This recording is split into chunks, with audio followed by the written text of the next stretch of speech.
Welcome to a Chat with Heart podcast. I'm your host, Christina Martin. I'm here to help guide heartfelt conversations with new and old friends I've met from just being alive or touring my music around North America and other parts of the world. I chat with people I feel a kinship with and that I genuinely believe we can learn from. Our personal stories have great power to heal, influence, and inspire. All we have to do is show up for the conversation. We just talk about it. We could shine a light, we could break a dark day. If we just talk about it, we can cut away, we can make a brighter day.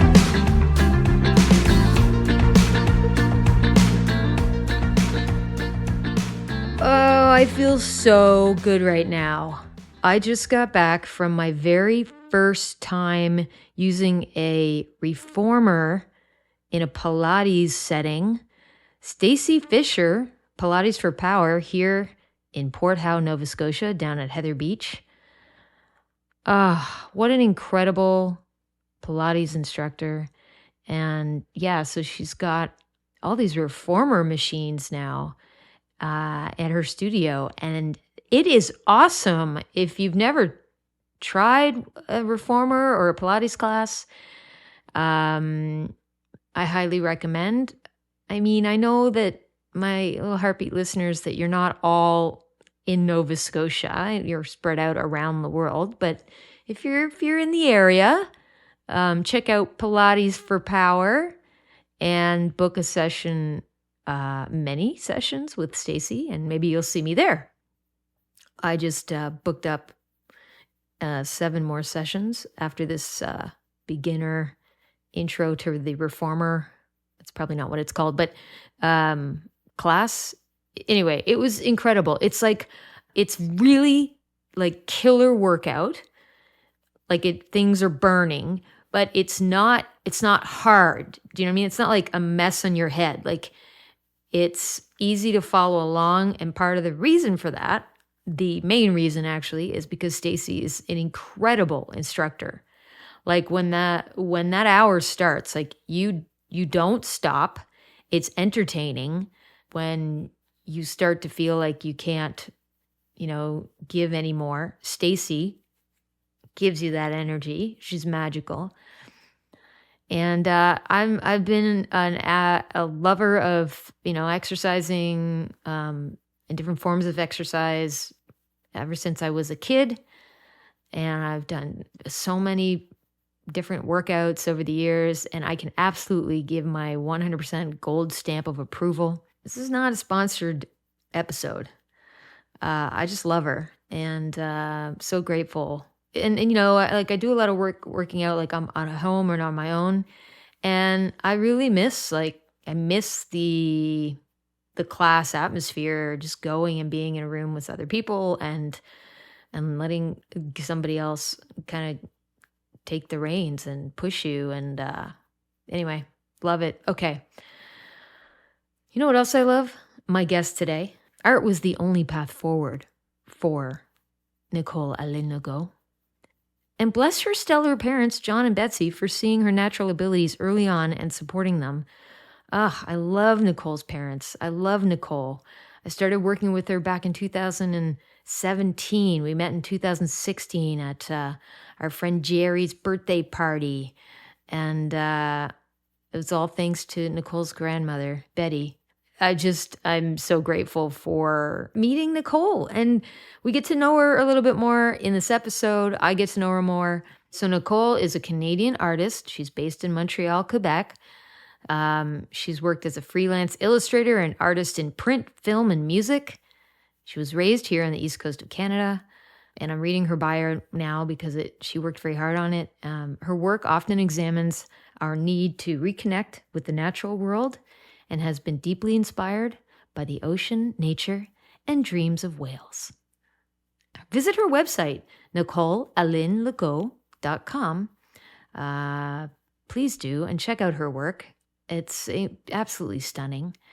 things we didn't talk about because we wanted to get to know Nicole more. So Nicole was one of my big supporters when it came to this idea of creating audio described versions of my music videos. So I say thank you, Nicole, for that. Those are available on my YouTube channel on the playlist called Audio Described. And for my newest album, Storm, that's coming out this fall, 2023, Nicole has been working with me for quite a few years now, since really the beginning of the pandemic. We got started on dreaming up all the artwork and my new merch. So that includes 5 custom puzzles and my Storm temporary tattoo packs and just a ton of gorgeous artwork. So check that out on my Bandcamp when you have a chance. And Nicole also, you'll find this on her website, but she has an Etsy site where you can grab prints and other pieces of her art and learn more about her and visit all of her social media sites. And now it's time for my chat with one of my dearest friends and artistic colleagues, Nicole Aline Legault.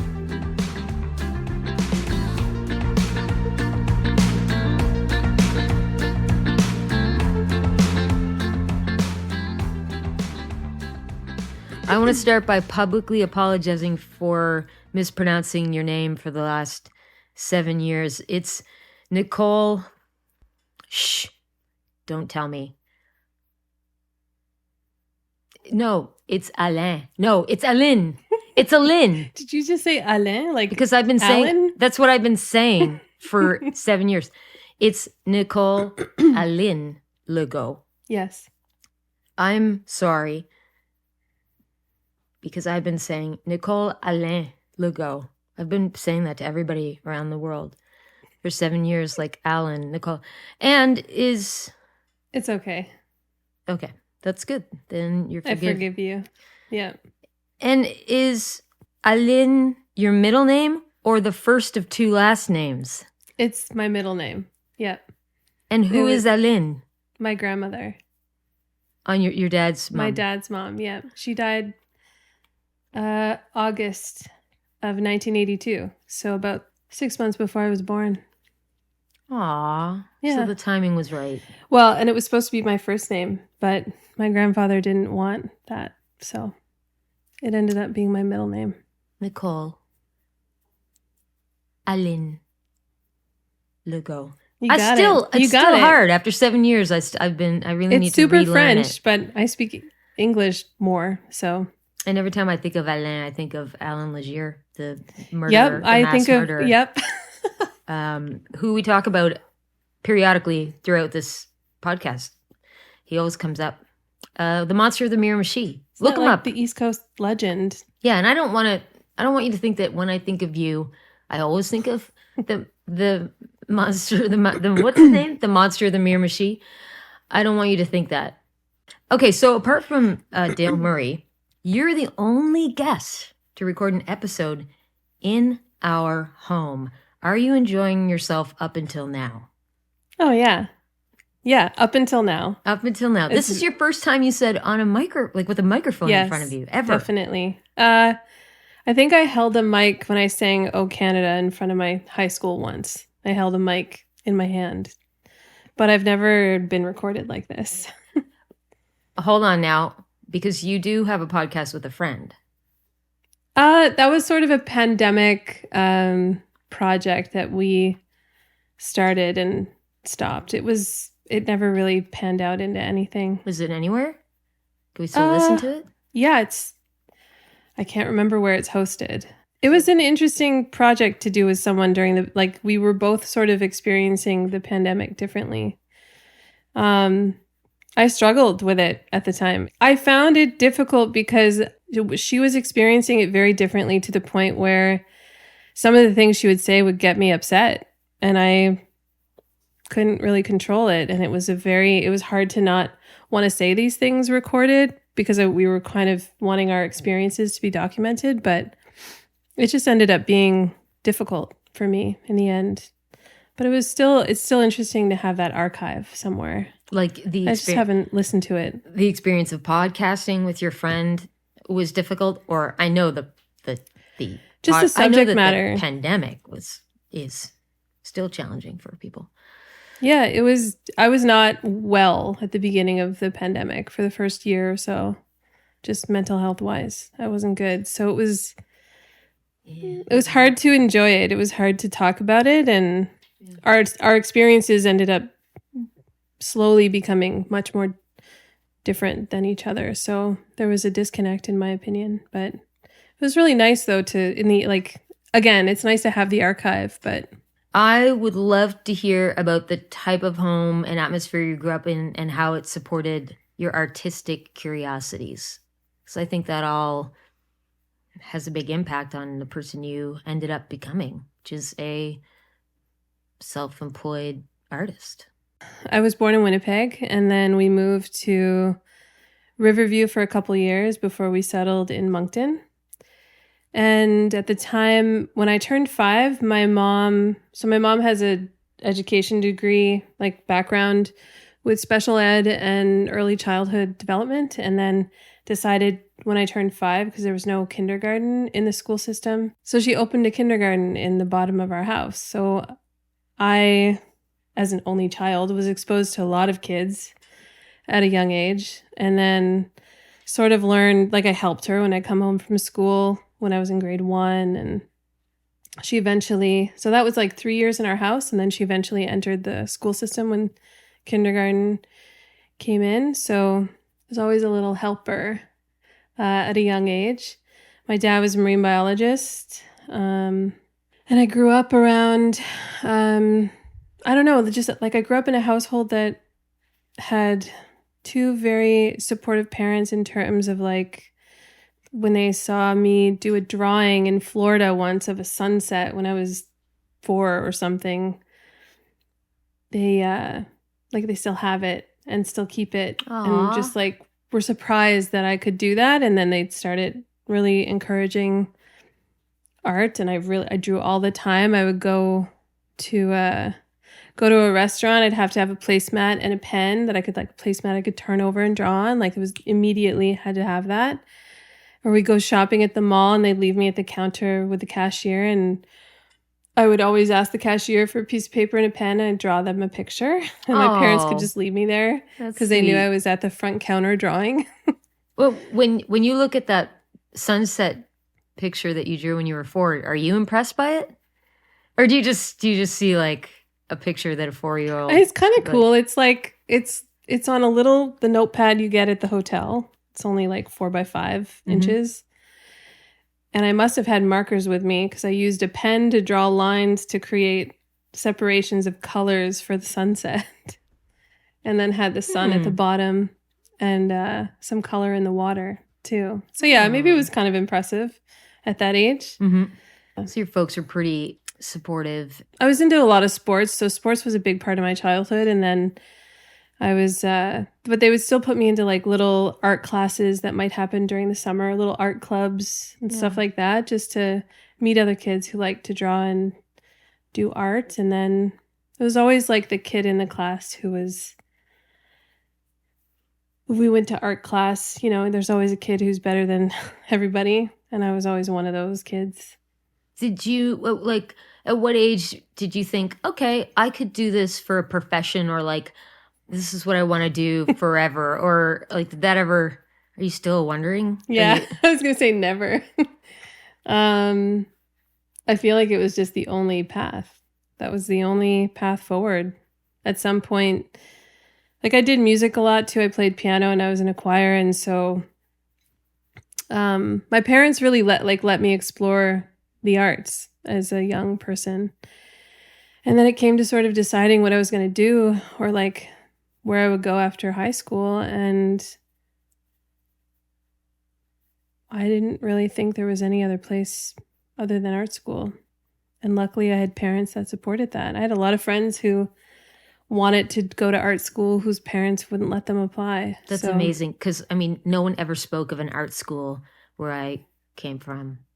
We were aware of the arts and like people that were artists, but Never, not even in high school when they have like people come and talk to the students about going to university, and no one even says you could go and get an arts degree, or Totally. it's like, Yeah. yeah. We had a good art teacher, Will Keeley. He was my art teacher for, I guess, all of high school. The kids who were sort of thinking of going into the arts, he used to tell us, even in grade 11, he was like, any kid from this school who applies to NASCAD gets in. Like, he knows how to help you get into the school. So he took slides of all my work, and we prepared a little portfolio together, and I somehow got in. When I think back on it, I'm just like, it's all so surreal. I felt so lost at that time. Like I had no direction in terms of what I wanted to do. And I think luckily art was like, I went to art school and I was like, holy shit, here are the people that I've been wondering where they are. Like, yeah. I had close friends in high school, and I definitely am still very close to some of the friends even that went to NASCAD at the same time I did. But NASCAD is for little heartbeat listeners that don't know, is an art school in Halifax, Nova Scotia. Yeah. You were there for 4 years. 4.5 years. Yeah. 4.5 years. And I think it's another interesting thing is that, because you said you didn't know what you wanted to do. Like, not many of us do, or we go in to that part of our life after high school with an idea because we've been maybe told this is what you should do. But the thing we're not really taught is that it might take you 20 more years to really figure out what it is you really are passionate about. There might be many things. You're going to have to try. You're going to fail. You're going to have successes. You just have to keep trying. Like, no one ever, I never heard that. That wasn't it was like, you're going to go to university. You're going to you're going to come out of there and you're going to get a good paying job and you'll be set for the rest of your life. That's what our parents thought. Yeah. I think that's what they were told. So, yeah. And that's what they were also able to accomplish as well. So they thought it could happen for everyone now too, I guess. But, yeah. Do you think there's more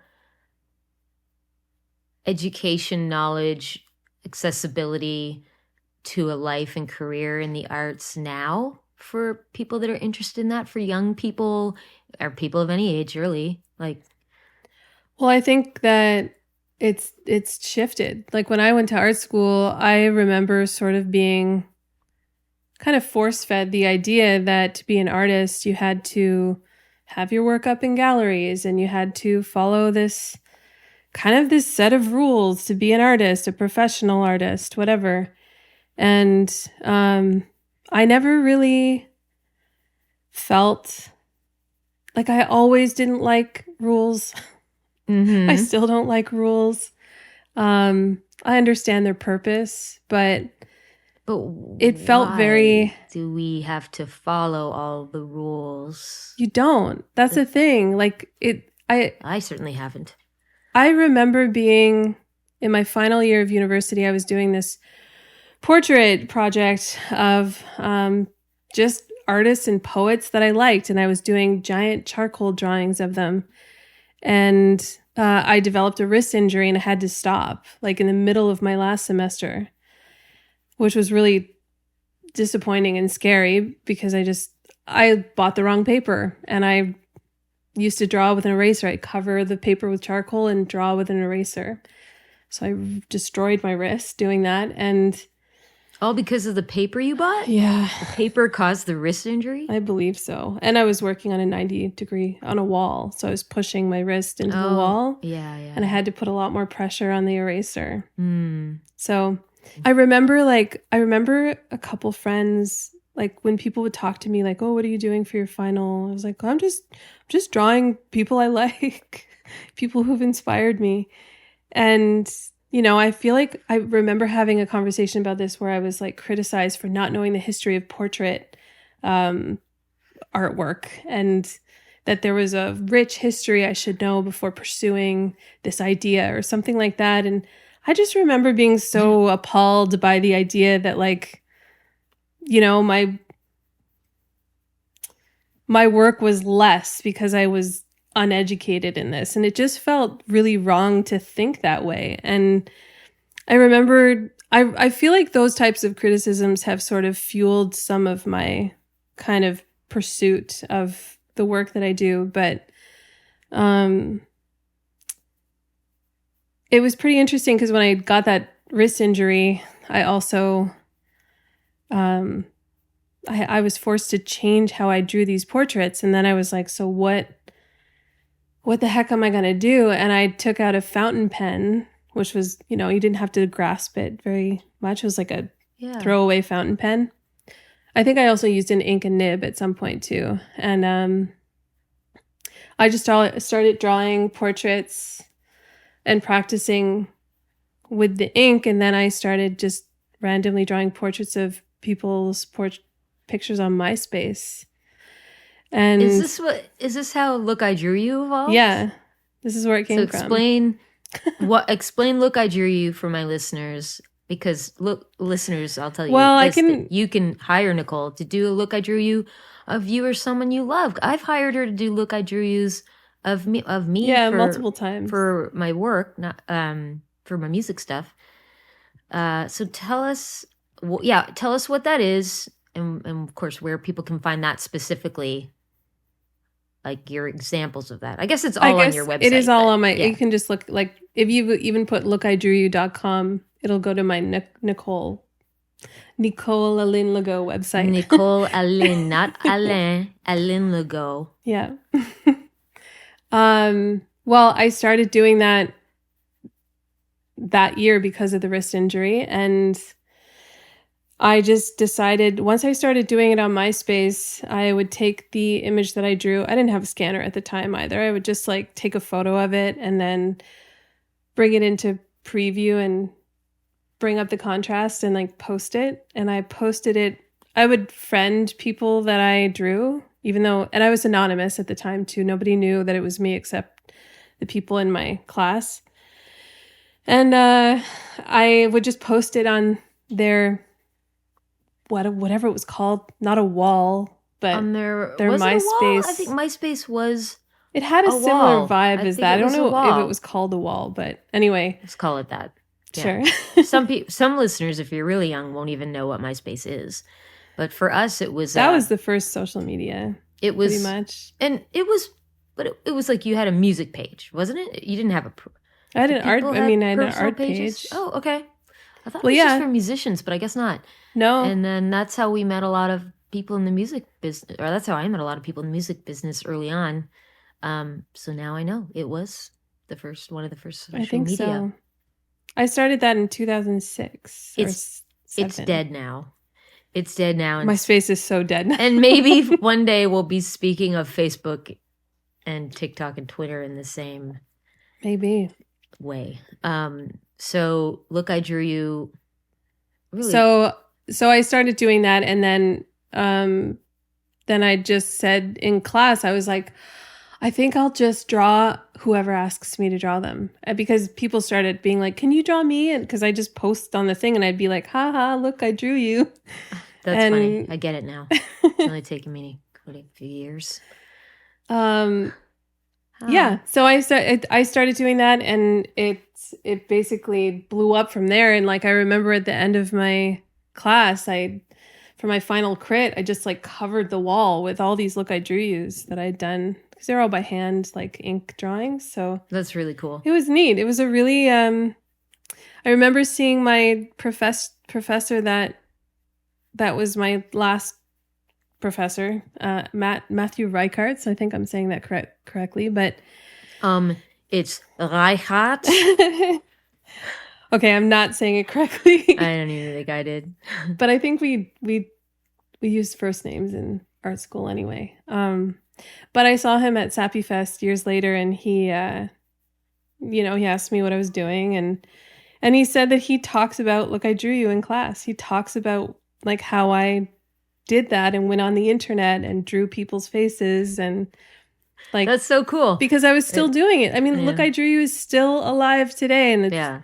what year is it? It's 2069. You know, Yeah, it's 2069. When I think of we're Look, doing I this Drew You, podcast in the future. yeah, that's right. That's when this episode's airing. When I think of that and hearing your story about it, I just think, as artists, like if you are at all interested in connection, what a great success story for, you found a way without probably overthinking it to connect with people and, I mean, and it's get sort of people kind of excited about, you're seeing them you're seeing them, and then they're seeing your version of them, and then that's, you're sharing that, it's reaching other people. Like it's just really cool, organic, guerrilla marketing. Is that basically? I mean, nowadays it's like every artist does that. Like you see that stuff all over the internet of just like on Instagram and stuff with people drawing portraits of, people in the news or social activists that's what I did anyway. I live in a bubble, so I only know yours. So Look, I Drew But You even is the during the only one out there. Like during the pandemic, I was drawing portraits of victims of police brutality and like trying to, I guess, for lack of a better word, raise awareness. But like, I just feel like I don't really have the words most of the time to express what I want through my art. So I just draw it. And that was kind of my way of humanizing, I guess, in those weird moments. But it's pretty powerful. It works. And I did the same thing with like I started doing Look, I Drew Your Small Business, and I draw people who own businesses that were being affected by the pandemic and like trying to be like, here's what they're doing. Like during the pandemic, you can buy it. They've put their stuff online or things like that. So yeah, it's really evolved into this strange thing that it has a life of its own. Yeah. I take big breaks from it, but then I'll just get a rush of wanting to do a bunch of them. I love that. I love also like that you found a way to use your gifts to serve, and I'm assuming it's something that you enjoy when you're doing that too, which is, I think, the best way to serve. When you yourself are also getting something out of it, it's not 100% for somebody else. That, as I've learned from working with Anne Barabé's book, The Burnout Antidote, that when you're doing something solely for somebody else, it can really lead to burnout and, just suck the enjoyment out of, but you've found a way to use your gift to benefit others and fill yourself up or serve something for yourself. For sure. It helped me feel connected when I was super isolated during the pandemic. Yeah. And I remember drawing, even like I drew the front of Drawn and Quarterly, this little bookstore in Montreal, and they loved it so much. They were like, please let us send you a package with books, like Aww. Stuff like that. And that happened a few times. I'm going to send them a drawing. Okay. And then see if they send me books or if they send me like a bill. Hey, okay. I want to know, what is the most fun you've ever had creating something? And then what is the worst time you've ever had creating something? Oh my God. That's a hard one? I've had a lot of fun. Let's talk about fun. Let's just focus on fun. When I first moved to Montreal, I was like, I met this director through an exhibit that a friend of mine curated, and we co-curated it. And so he brought in this artist from Toronto, and I ended up messaging this person because they didn't come to the show, and we ended up working together for a few years after initially meeting. And then but the first thing that we did was it was the second thing we did was these sets for $1.65. Rich Turfry. Yeah. Rich Turfry, the host of CBC Drive here in Canada. Very popular show, very popular guy. wonderful artist, wonderful human, really. So this director, Chris, was going on tour with him doing projections. So I'd done a bunch of drawings and ink drawings for the backdrop and he animated them and projected them behind for the whole tour. But aside from the projections, there was a whole set that was built of this cityscape on these big white, I don't know what they were. They were just cardboard or something. And I remember him telling me, like, we hadn't met in person yet, but I had done all this work. And so, of course, I was going to go to the show to see this production and see all my work on stage. And I remember getting there early and all of the cityscape, they were just white. They didn't have anything on them. And he was like, do you want to draw the windows and stuff on all these buildings? And I was like, I guess so. Like I did not, it was a shit ton of work. Am I allowed to swear? Yeah, fuck. Yes, that's... It was so much work, but I remember I got on my hands and knees and I did it until it was done. And I finished it. I think I went out and got some Sharpies and black paint and I finished it right before the show started. And oh my God, you're a trooper. It was insane. I'd never been on a stage before. He asked if I wanted to sit at the projector and draw on the projector during the show. So I sat on the stage and drew on the projector. And on the other side, this other incredible artist, Winston Hacking, was doing like liquid animation or liquid projections onto the other side of the buildings. And that was the coolest. Yeah. That was like the funnest thing I've ever done and like had been such a big part of visually. Yeah. It was a really cool. That is cool. That was really fun. That was the first thing I thought of when you asked. But tell us about a real shit experience that you're like, oh my God, I hate this. If you're comfortable. Could be, let's use me as an example. Is there something we worked on that you were like, I hate this? No. Oh. Nope. Great. Nope. Not once. If anything, I mean, that was really enjoy working with you. Yeah, we had a really good time on the first. See, now I can just think of fun things. We had a good run. And this is we're going to wrap up our working together now. Right now, I'm announcing this right here and now. We've been working together since 2017. Don't you think it's time that we quit while we're ahead? No, we lost like 3 years to the pandemic. I know, you're right. No, we were working our butts off in the pandemic. True. No, this new album, we've been working on it for a while, but we're not going to focus on that right now.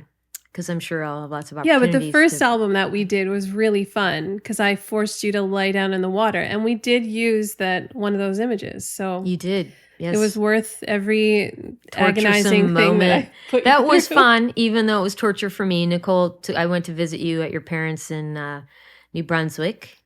And it was very simple. We went out to the beach, but there were a lot of critters and creepy crawlers in the water. And you had me lie down in the water. I'm afraid of some waters, and I don't like the cold water. I also did not know you well enough to know that you wouldn't have wanted to do that.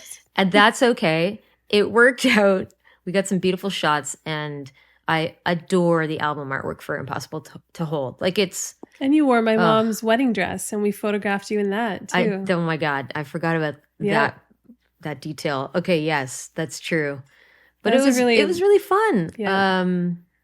I think it was the first time that I really went full out for like album artwork, like lyric booklet that was really wrapped, like artwork for a lot of singles, very well thought out. Like you were game for all of this, and we worked together for a while, and it was a big investment and well worth it.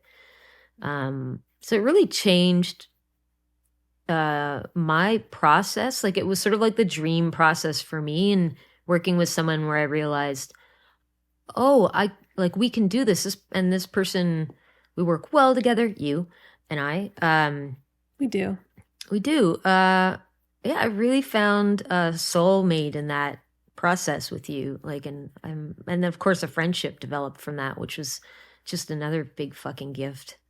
that Well, I don't take for it was granted. my grandmother that brought us together. Oh, you're fucking Betty. I'm sorry, Betty. I shouldn't swear in front of saying your name. And rest in peace.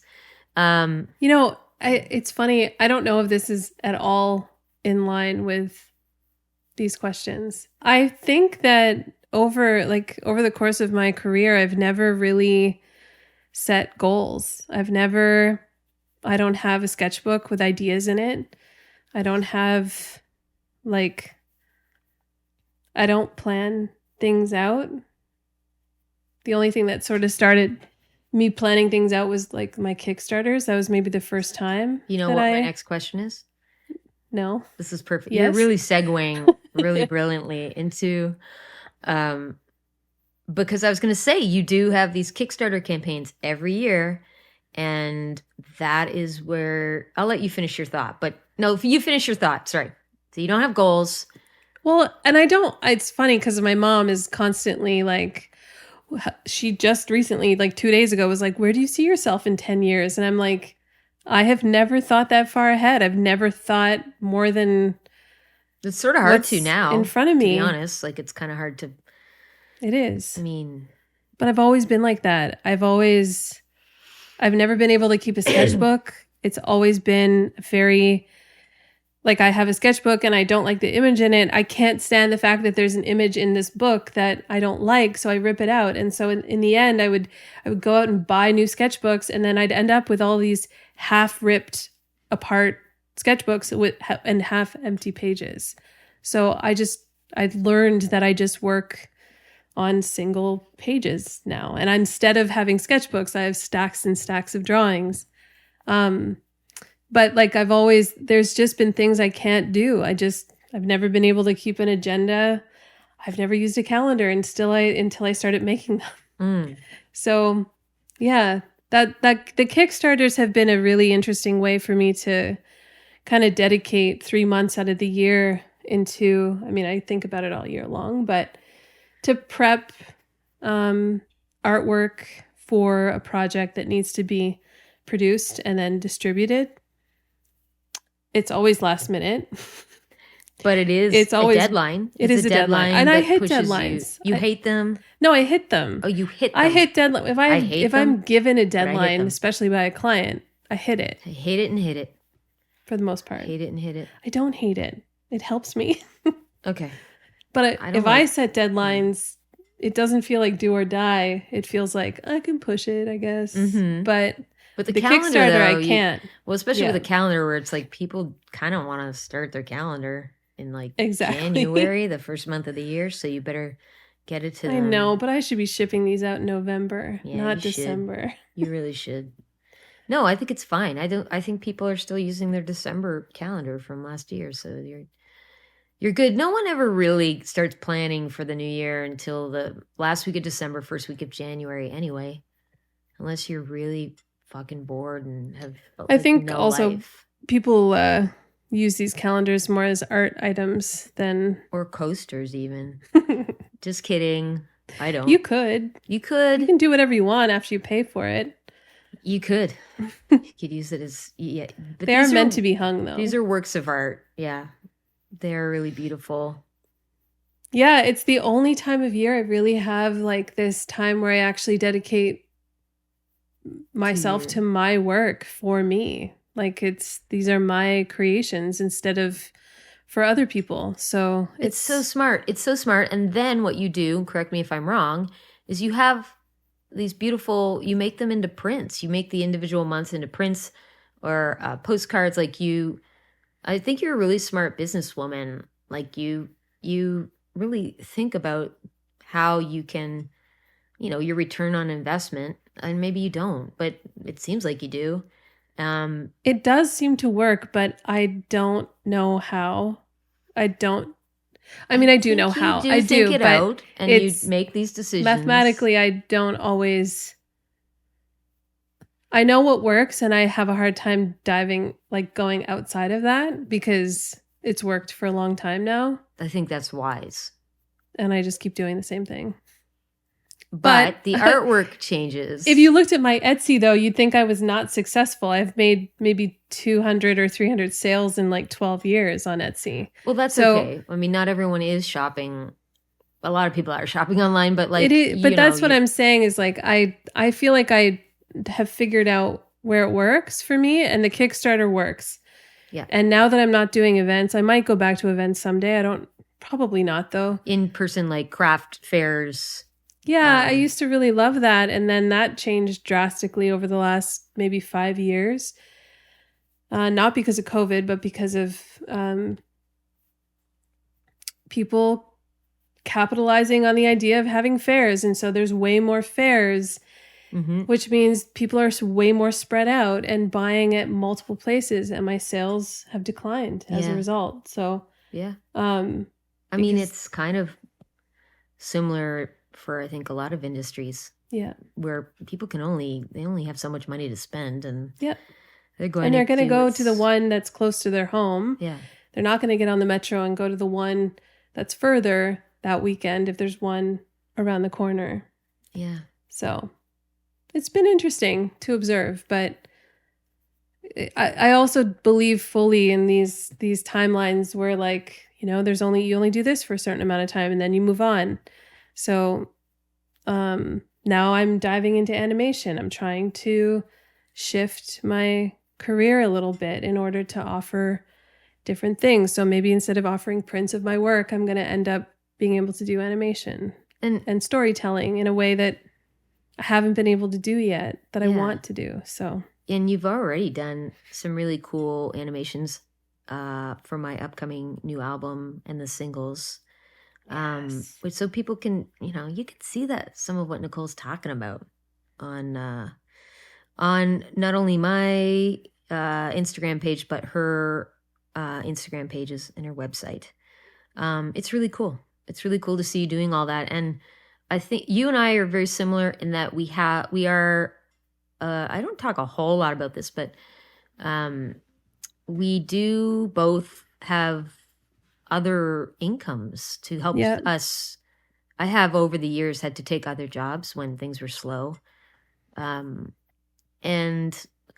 I've come around to realize that's totally okay. I just saw an exhibit in Austin at a museum that featured emerging and emerged artists, visual artists, that their work and how their side gigs fueled their art, financially, but also artistically. And that was really cool and important for me to see, it sort of helped me come full circle to this.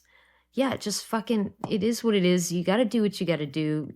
Try not to give up what you're passionate about, but there are gonna probably be times, unless you're super, super lucky, fortunate, that you need to have another source of income.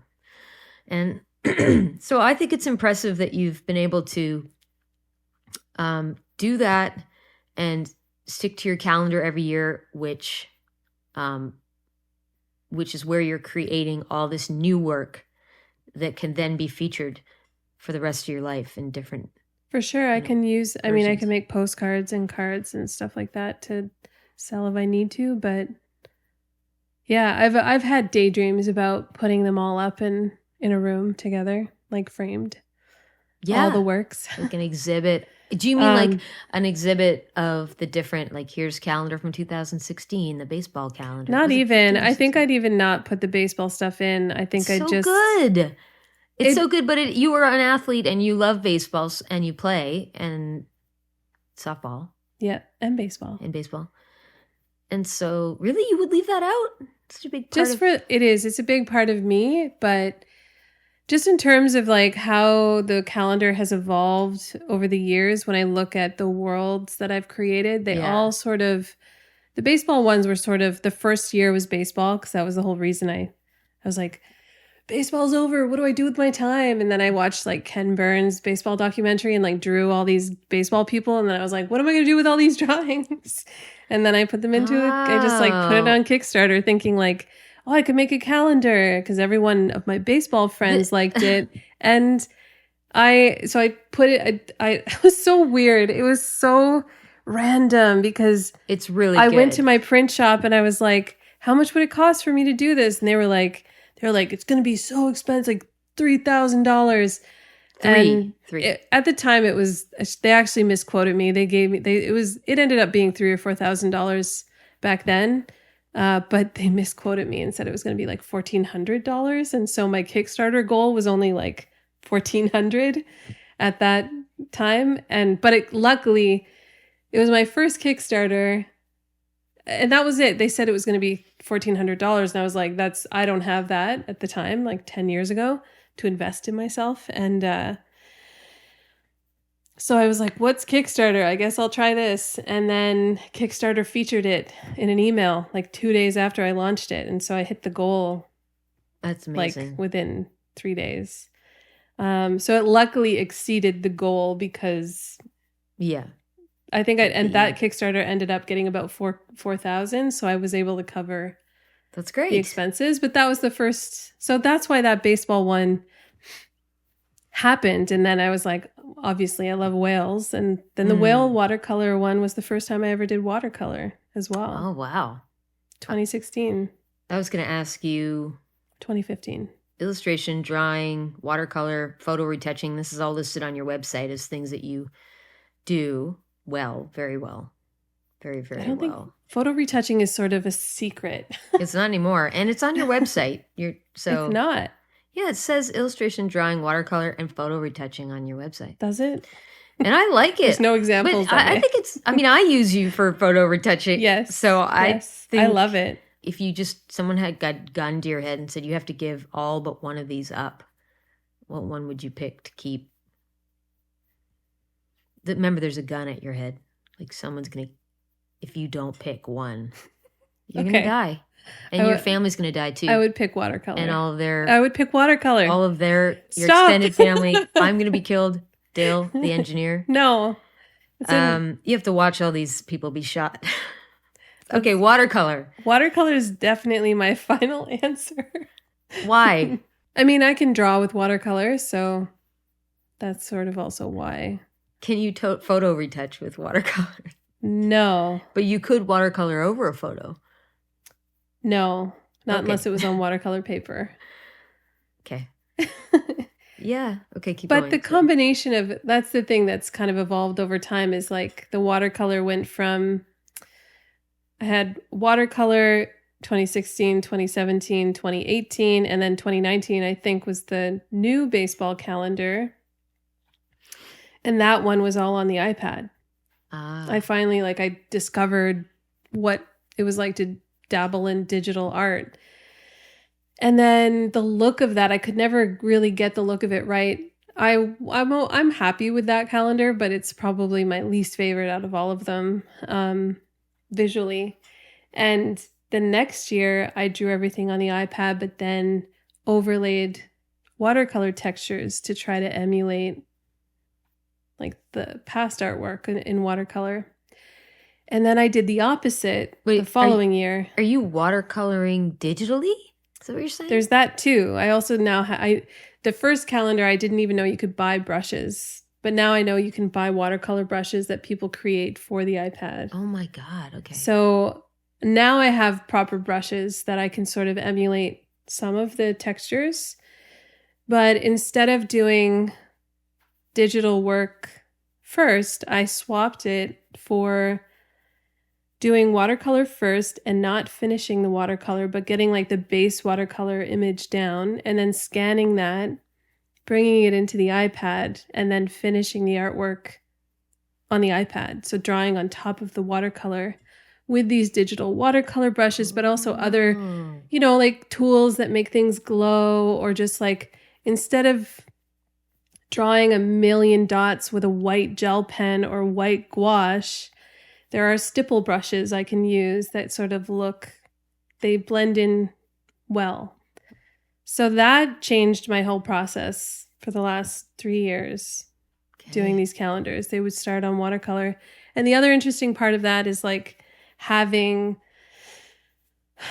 a stack. So I used to offer original watercolors as part of Kickstarter rewards, but I couldn't do that anymore because I wasn't finishing any of these watercolor paintings. So now I have the opportunity to I think I have at least 30 or 40 unfinished watercolors that can now be completed and Cha-ching. as just an actual original that's fully original with no prints, Okay. so it makes it more valuable if you follow the rules of art. As we do. Well, Not. I don't. Is there something you'd like to learn more about that you haven't touched yet?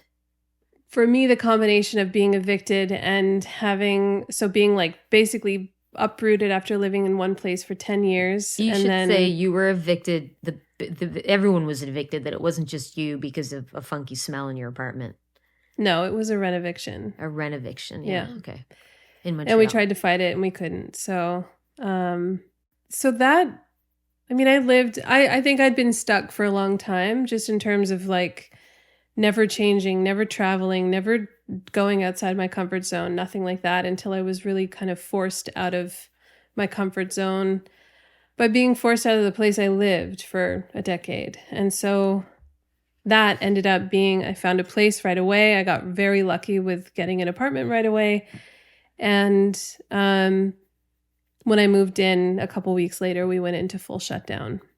Where we weren't allowed to see anyone, we weren't allowed to go anywhere, and everyone was staying home.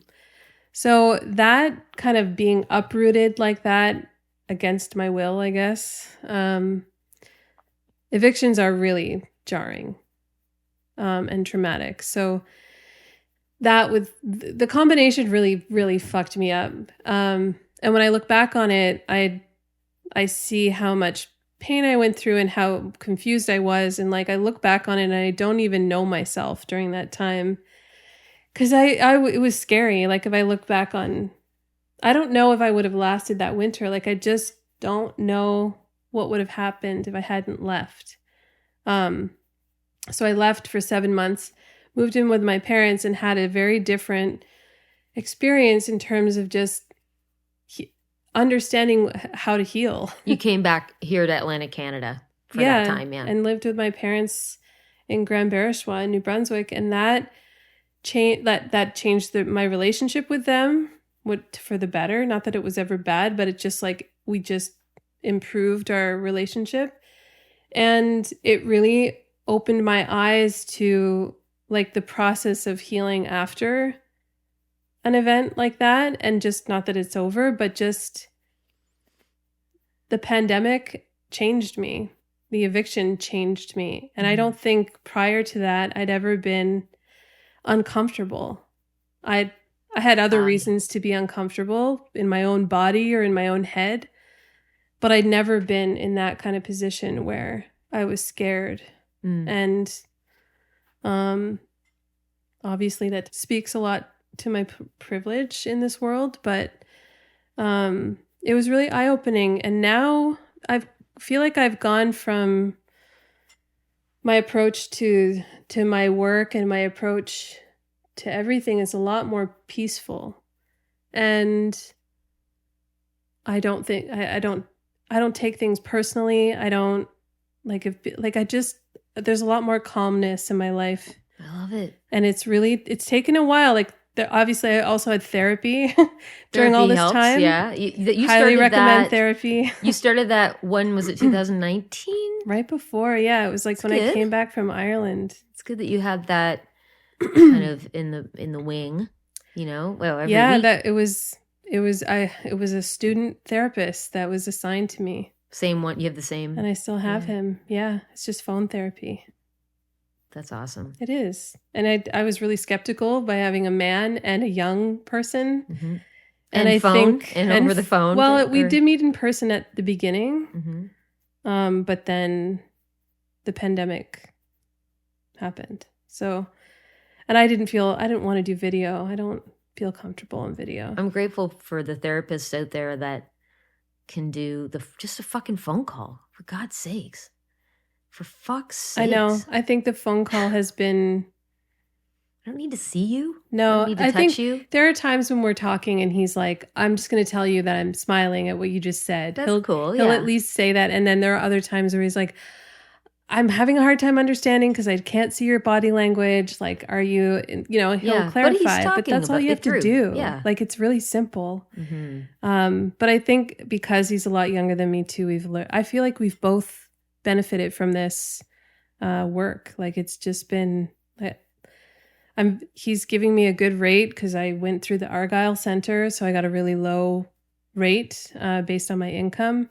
And sadly, the Argyle is closed now after the pandemic, which is really sad, but it was like a very accessible space. People could apply to get a therapist and you'd get a Nice. student therapist at a discounted rate. Did you know we have this thing in Nova Scotia, and I don't know if this happens in other provinces, where you can apply for, I think it's up to 10 or 12 sessions for free of remote therapy for mental health. And this is somewhat of a new thing. And you don't have to be in a crisis mode, which is the other great thing. Anyway. You shouldn't have to be. Everyone should be able to access it. It's quite an inaccessible thing financially. Yeah. So what you're saying is you are in a much better place right now. You're good. Well, but I think, and I don't want to put words in your mouth, but I think I know what I'd like to see you do. Apart from animation, more animation. I would like to, and I know you're working towards this, but there are a number of artist residencies around the world. Dale and I have done one in Dachau in Germany, and there's more. I have friends that have done these writing workshops. I want to see you do more of those, and I know I did apply to one in Ireland, and I didn't get it yet. You didn't get it yet. So I also did get accepted to one in Iceland. What the fuck? About 10 years ago? Oh yes, but I didn't go because I want to didn't feel like I could afford to go. I want to see you do more of these. I just think what a gift they would get to have you there, to have that time to do whatever it is I would love that. I have a really hard time writing, so it's really hard for me to apply for things. Just copy and paste the same application and send it to 20 different places. Yeah, I know that's the trick. It's not a trick. It's just like put as many as you can out and see what comes back. I know. Like tonight. Okay. And do apply to the Iceland thing. I'm so bossy. Apply to the Iceland. I know. I really do want to do that. That is like a kind of the next step. I'm really interested in. I mean, I've never traveled anywhere aside from Ireland. That was my first time off the continent, and so it was like a life-changing trip. You should keep going for that one for sure. That's gonna happen. I want to do it in Ireland or Iceland. Like the thing I tell myself that I always like to talk about with other people too is that with the world being so connected through technology now, you have an artist residency or a grant opportunity. We have so many more people applying to these things, but that shouldn't dissuade you from. I never take it as rejection. I just take it as there's a lot of people that are applying for this. Some are super talented. Most of them are probably, maybe more than me. It doesn't matter. It's not rejection. It's just keep trying. Keep trying. I don't see anything as rejection. I see if you don't want me right now, it's just not what you want right now. Yeah, what's that saying? If God shuts the barn door, one door and he opens the another. garage door or something. God does something. I mean, like if that. you think it's God, sure. Whatever God is to you. Could be the ghost from your Ouija board. I do have a Ouija board, and the door. Nicole. Some people are concerned about it. Other people are not. I am not. Our house is not haunted, even though some people have told us that it is. That's a disclaimer. And this podcast is not haunted because I own a Ouija board. It didn't feel haunted. No, it doesn't. Does it? Your house doesn't feel haunted. If it is, they're good spirits. I haven't been to the basement yet, though. The basement's a little fucked up. A little creepy. Might have been a snake in there one time, but that's not a haunted snake. That's just a natural snake that probably came in when we brought in the wood. Yeah, in any case, I digress. I think you have advice to give to young artists that want to do this for a living, some top tips, just some top tips. What do you think? Like, because people are listening, young kids that don't mind swearing, curse words, explicit material might be listening. How about this? I'll start. Hey, kids. Well,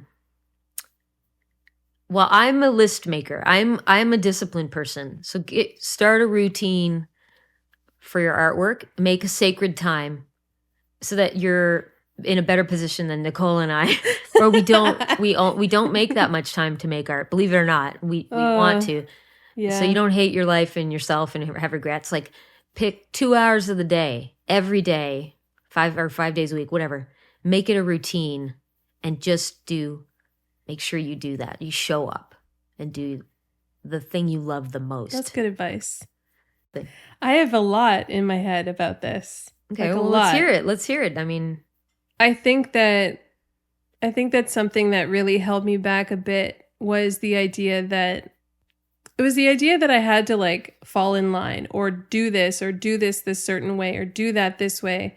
And I feel like I luckily fell into a job when I moved to Montreal. I fell into that job working with this director that sort of showed me this different route at a younger age, that I was like, yeah, this doesn't have to be the way that we have been told. And so if anything, like, I'd say the biggest thing that you can do for yourself as an artist is to not compare yourself to your peers. Hallelujah. And to only be inspired and inspiring to and from your peers, because some of the most beautiful connections that I've made that have fueled me as an artist have been connections like what you and I have, and how we met, and just the really interesting ways that people see the world through their work.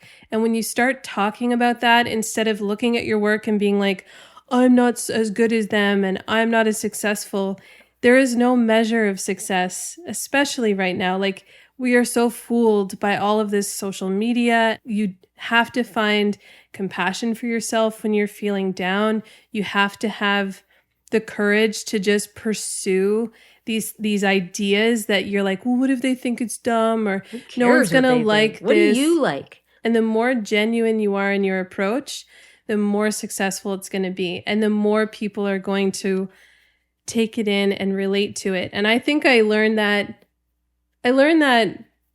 at a young age, but I also learned that a lot with doing in-person events where I put all my prints on the wall. Mm-hmm. Some people would walk by, and then some people would be like stopped in their shoes and like looking at the work and just being fully touched by it, and then seeing me behind the counter and engaging in a conversation about it. And they just immediately just like, that image, like, this is what happened to me, and like why I see that picture, and like it just, that opened my eyes to like the power that we have as creators, and it just really, that is what keeps me going. Like, I can do a really unsuccessful event. I haven't done them in a few years, but I can have a really unsuccessful one financially, but have one conversation with somebody where I'm like, holy shit, like that person was on the same wavelength. We had the same dream,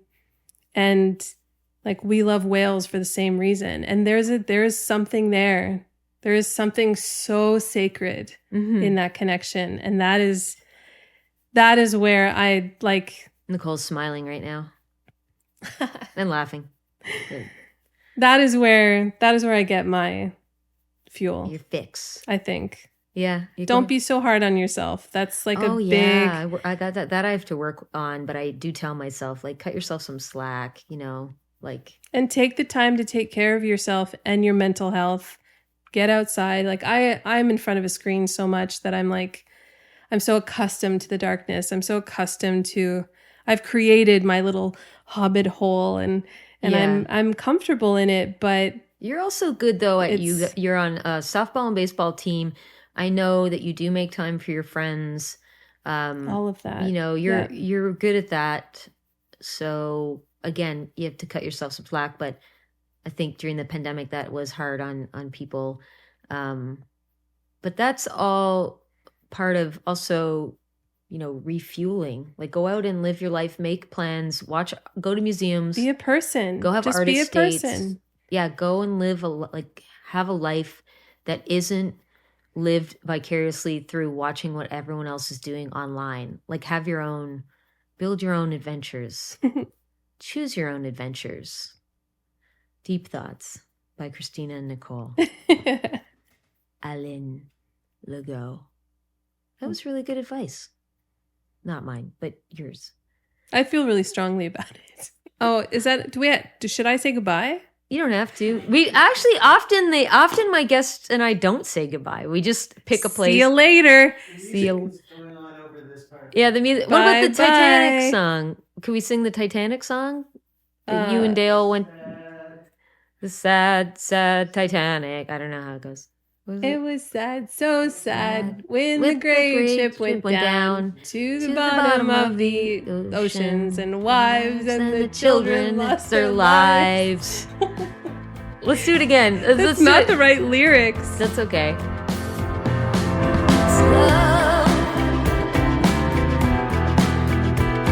I don't want to say goodbye to you. Oh, I don't want to say goodbye to you. Hey, my little heartbeat listeners. Listen, this part was recorded months after the episode with Nicole was recorded in my home, and I have a very exciting update for you. Nicole has been accepted into an artist residency in Iceland. So I'm just thrilled for her. I don't know if it was my bossiness that paid off here. No, it wasn't. It was Nicole's willingness and persistence to try for this again. And congrats to Nicole, and I love you, and I'm just so proud of you.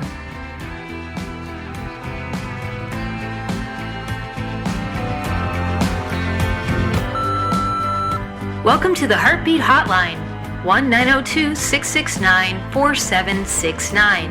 I'm the host of A Chat with Heart podcast, Christina Martin, and I'm so excited you called. Leave me your question, suggestion for the podcast, or a comment about this episode. Please be aware your message may be used on the podcast and social media. Tell me your name, where you're calling from, and it's also fine if you want to remain anonymous. Thanks for listening. Have a great fucking day. Thanks for listening to A Chat with Heart podcast, produced and written by me, Christina Martin, and co-produced and engineered by Dale Murray. Check out Dale's website, dalemurray.ca. The podcast theme song, Talk About It, and I Don't Want to Say Goodbye to You, were written by me and recorded by Dale Murray. You can find my music on Bandcamp and all the places you stream music. Visit my Patreon page to become a monthly or yearly supporter of this podcast and my music endeavors. If you're new to Patreon, it's a membership platform that helps creators get paid. Sign up at patreon.com/Christina Martin. I would love it if you had time to share, rate, leave a review, and subscribe to A Chat with Heart on all the places you listen to podcasts. Wishing you, my little heartbeats, a great day.